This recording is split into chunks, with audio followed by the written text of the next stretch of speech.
పరిస్థితులు ఎలా ఉంటాయంటే, ఎండ తీవ్రత ఎక్కువైపోయినా కానీ సభలు మానారా వాళ్ళు? ఎందుకు? 5 సంవత్సరాల పరిపాలన కొరకు. చూడండి, వాళ్ళ రాజకీయ ఈ పార్టీ ఆ పార్టీ అని కాదు ప్రియులారా, ప్రతి పార్టీ ఏదైతే ఈ ఆంధ్రప్రదేశ్ లో పోటీ చేయాలనుకుంటుందో ప్రతి పార్టీ కూడా ఏం చేస్తుంది తెలుసా? కష్టపడుతుంది. దేనికోసం? 5 సంవత్సరాల పరిపాలనలోనికి. ఏం చేస్తుంది? ఈ ప్రసంగాలు చేస్తూ ప్రతి మండలానికి ప్రతి ప్రదేశానికి వెళ్లి ప్రసంగాలు చేస్తున్నారు. ఎవరు? రాజకీయ నాయకులు.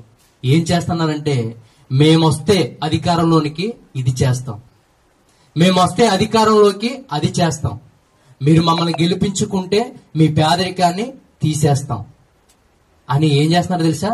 మాటలు చెప్తున్నారు. కానీ దేవుని మాట ఎలాంటిదంట? ఆకాశము గతించిపోతుంది, భూమి గతించిపోతుంది, కానీ నా మాట గతించదు. మరి రాజకీయ నాయకుల ప్రసంగాలన్నీ ఉన్నాయి కదా, అవి కూడా గతించిపోతాయి. అది మనం ఇక్కడ మాట్లాడుకునేది. ఆ ప్రసంగాల్లో నీకు అది చేస్తాం, నీకు ఇది చేస్తాం, నేను వస్తే అలా చేస్తాను, నీకు వస్తే ఇలా చేస్తాను అని ఉన్నాయి కదా. ఈ ప్రసంగాలలో ఇవన్నీ కూడా చేయొచ్చు చేయకపోవచ్చు, కానీ దేవుడంట కొన్ని చేస్తానని మనకు చెప్పాడు. అది ఇప్పుడు ఒక పార్టీ గెలిస్తే కొన్ని హామీలు ఇస్తుంది. ఏంటి? నేను ఇది చేస్తాను మీ కుటుంబానికి, నేను సమాజానికి ఇది చేస్తాను అని హామీలు ఇస్తుంది. కానీ దేవుడు కూడా కొన్ని వాగ్దానాలు ఇచ్చాడు ప్రియులారా. వినబడుతుందా? దేవుడు కొన్ని వాగ్దానాలు ఇచ్చాడు. ఆ వాగ్దానాన్ని మరలా మనం ఈ భాషలో మాట్లాడుకుంటే హామీలు. దేవుడు మనకేమిచ్చాడు? హామీలు ఇచ్చాడు. మరి వీరు ఇచ్చిన హామీలు, వీళ్ళు ప్రసంగాలు చేస్తున్నారు కదా, ప్రతి ప్రదేశానికి వెళ్ళి నేను అది చేస్తాను, ఇది చేస్తాను, లేదంటే మీ ఇంటికి ఇలాగా ఇది తీసుకొస్తాను, ఈ పథకం తీసుకొస్తాను, ఆ పథకం తీసుకొస్తాను అంటున్నారు కదా. దేవుడు కూడా కొన్ని వాగ్దానాలు ఇచ్చాడు మనకి. దేవుడు కూడా మనకి కొన్ని హామీలు ఇచ్చాడు.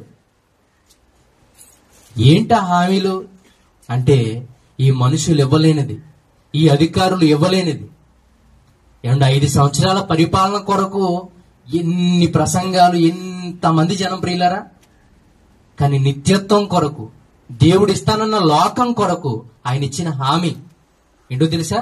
నేను నీకు పరలోకాన్ని ఇస్తాను, ఇది హామీ. మరి నమ్మట్లేదా నువ్వు? మరి నమ్మట్లేదా మనం? అంటే నమ్మాలి. ఆకాశం గతిస్తుందంట, భూమి గతిస్తుందంట, కానీ ఆయన మాట గతించదు. ఎందుకంటే నువ్వు నమ్మాలి, నేను నమ్మాలి. ఏంటి ఆయన ఇచ్చిన హామీల్లో కొన్ని అలా అలా చూసుకుంటే ఎవరికి వెళ్ళిపోదాం ప్రియులారా.